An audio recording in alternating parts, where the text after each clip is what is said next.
Hello everyone, एक बार फिर से स्वागत है आप सभी का हमारे यूट्यूब चैनल में। दोस्तों, आज के इस वीडियो में हम बिहार बोर्ड क्लास 8 जियोग्राफी यानी भूगोल का क्वेश्चन नंबर 3 का चैप्टर नंबर 3 का क्वेश्चन आंसर देखेंगे। तो आइए देखते हैं चैप्टर नंबर 3 क्या है। चैप्टर नंबर 3 है कृषि। इसके क्वेश्चन आंसर को देखते हैं कि पहला क्वेश्चन इसका क्या कह रहा है। तो देखिए यहाँ पे दिया है, निम्नलिखित प्रश्नों के उत्तर दीजिए। पहला है कृषि क्या है।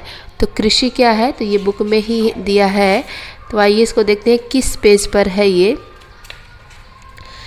कृषि क्या है, ये हमारा पेज नंबर 22 है शायद, बिल्कुल शुरू में यहाँ पे ही है। यहाँ पे देखिए, ये हमारा आंसर हो जाएगा। क्या है, यहाँ से लेकर के यहाँ तक। कृषि एक प्राथमिक क्रिया है, फसलों, फलों, सब्जियों, फूलों को उगाना और पशुधन पालन इसमें शामिल है। तो यहाँ से लेकर के यहाँ तक हमारा ये हो जाता है कंप्लीट फर्स्ट का आंसर। आइए सेकंड का आंसर हम देख लेते हैं। सेकंड क्या कहता है। सेकंड कह रहा है, उन कारकों का नाम बताइए जो कृषि को प्रभावित करते हैं। तो कृषि को कौन कौन से कारक प्रभावित करते हैं, आइए देखते हैं इसका आंसर। इसको हमने कॉपी पे लिख लिया है। जलवायु, मिट्टी, स्थलाकृति, तकनीकी, कीट, खरपतवार आदि बहुत सारी चीज़ें कृषि को क्या करती हैं, प्रभावित करती हैं। तो ये हमारा सेकंड का आंसर हो गया कंप्लीट। थर्ड को देखते हैं, स्थानांतरित कृषि क्या है, इस कृषि की क्या हानियां हैं। स्थानांतरित कृषि, तो थर्ड का भी देख लीजिए यहाँ पे। यह ऐसी खेती है जिसमें किसान एक जगह पर खेती करते हैं और जब मिट्टी की उर्वरता कम हो जाती है तो वे दूसरी जगह पर खेती करने चले जाते हैं। इससे निम्न हानियाँ होती हैं, पर्यावरण को नुकसान होता है, मिट्टी का क्षरण होता है और जैव विविधता में कमी आती है। तो ये सारी जो है यहाँ से लेकर के यहाँ तक हमारा थर्ड का हो जाता है कंप्लीट। फोर्थ का आंसर देख लेते हैं। फोर्थ क्या कह रहा है, रोपण कृषि क्या है। रोपण कृषि क्या है, तो देखते हैं क्या है रोपण कृषि क्या है। एक मिनट, इसका कुछ दिक्कत लग रहा है, देखते हैं इसका कहाँ है क्वेश्चन। बुक पे है रोपण कृषि क्या है। तो आइए देखते हैं बुक में रोपण कृषि क्या है।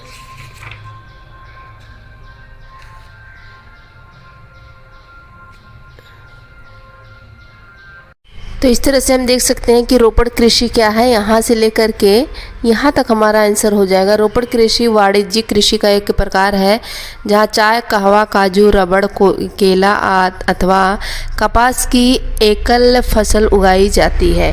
तो इस तरह से हमारा आंसर हो जाता है कंप्लीट। आइए देखते हैं कि नेक्स्ट क्वेश्चन क्या कह रहा है। फिफ्थ क्वेश्चन, सरकार किसानों को कृषि के विकास में किस प्रकार मदद करती है। तो किस प्रकार से मदद करती है, इसका आंसर हम यहाँ पे देख लेते हैं। सरकार कृषकों को रियायती दरों पर उन्नत बीज, खाद, मशीनें आदि उपलब्ध कराती है। तो इस तरह से हमारा पहले का जो फिफ्थ का आंसर था ये कंप्लीट हो गया है। आइए देखते हैं कि सेकंड आंसर क्या कहता है। सेकंड आंसर कहता है, सही उत्तर को चिन्हित कीजिए। उद्यान कृषि का अर्थ है फलों और सब्जियों को उगाना। फलों और सब्जियों को उगाना। सुनहरा रेशा क्या है, पटसन। कॉफ़ी का प्रमुख उत्पादक है ब्राज़ील। यहाँ पे अब देखिए कारण बताना है। भारत में कृषि एक प्राथमिक क्रिया है, इसका क्या कारण है। भारत में कृषि एक प्राथमिक क्रिया है, तो इसका आंसर हम देख लेते हैं। आंसर नंबर थर्ड का पहला है, भारत में 2/3 जनसंख्या कृषि पर निर्भर है और प्राथमिक क्रियाओं के अंदर खेती करना, पशुपालन आदि आता है। फल फूल का उत्पादन भी प्राथमिक कृषि के अंतर्गत आता है। तो इस तरह से हमने थर्ड का फर्स्ट कंप्लीट कर लिया है। सेकंड का देखते हैं, विभिन्न फसलें विभिन्न प्रदेशों में उगाई जाती हैं। तो थर्ड का सेकंड हम देखते हैं।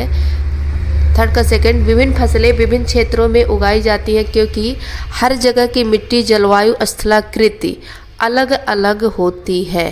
तो इस तरह से हमने इस को भी कंप्लीट कर लिया।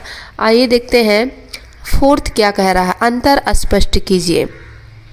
अंतर स्पष्ट कीजिए, प्राथमिक क्रियाएं और तृतीयक क्रियाएं, प्राथमिक क्रियाएं और तृतीयक क्रियाएं। तो देखते हैं इसका आंसर क्या हो जाएगा। ये हमारा आंसर हो जाएगा, यहाँ पे देखिए दिया है, प्राथमिक क्रियाएं क्या होती हैं, प्राकृतिक संसाधनों को सीधे उपयोग में लाना या निकालना प्राथमिक क्रियाएं कहलाती हैं, जैसे कृषि, मछली पकड़ना आदि। तृतीयक क्रिया क्या है, जबकि यातायात, व्यापार, बैंकिंग, बीमा आदि तृतीयक क्रियाओं के उदाहरण हैं। तो इस तरह से हमने, ये हमारा फोर्थ का सेकंड का आंसर था, ये फोर्थ का सेकंड का आंसर था। आइए देखते हैं कि फोर्थ का ये फर्स्ट आंसर था, फोर्थ का फर्स्ट आंसर था ये, प्राथमिक क्रियाएं प्राकृतिक संसाधनों को सीधे उपयोग में लाना या निकालना, जैसे कृषि, मछली पकड़ना।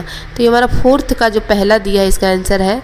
अब फोर्थ का सेकंड का आंसर हम देख लेते हैं, देखें क्या कहलाता है ये। तो इसका आंसर जो है बुक में ही दिया है, तो आइए देखते हैं किस पेज पर है ये। फोर्थ का सेकंड, ये थर्ड का सेकंड, क्वेश्चन क्या था, क्वेश्चन हमारा था निर्वाह कृषि और गहन कृषि में अंतर बताइए। तो फोर्थ का देखिए यहाँ पे, ये हमारा आंसर हो गया, ये गलत लिखा गया था, ये फोर्थ का सेकंड का आंसर है। निर्वाह कृषि हेडिंग डालेंगे। इस प्रकार कि कृषि कृषक परिवार की आवश्यकताओं को पूरा करने के लिए की जाती है पारंपरिक क्रम में, मतलब यहाँ से लेकर के हम यहाँ तक एक हेडिंग में लिखेंगे, फिर यहाँ से गहन कृषि का हेडिंग डाल करके यहाँ से लिखेंगे। मतलब फोर्थ के सेकंड का आंसर यहाँ से लेकर के यहाँ तक हमारा हो जाएगा। तो इस तरह से हमने यहाँ तक क्वेश्चन आंसर कंप्लीट कर लिया है। अब ये क्रियाकलाप ये बच्चे खुद ही करेंगे। यहाँ पे ये भी दिया है, आओ खेलें पहेली। अब पहेली के माध्यम से बच्चे सॉल्व करेंगे इसे। और तो इस तरह से हमने भूगोल क्लास 8 का क्वेश्चन चैप्टर नंबर 3 का क्वेश्चन आंसर कर लिया है कंप्लीट। तो चैप्टर नंबर 3 का क्वेश्चन आंसर कंप्लीट कर लिया है। तो वीडियो कैसा लगा कमेंट में ज़रूर बताइएगा। वीडियो देखने के लिए थैंक यू, धन्यवाद।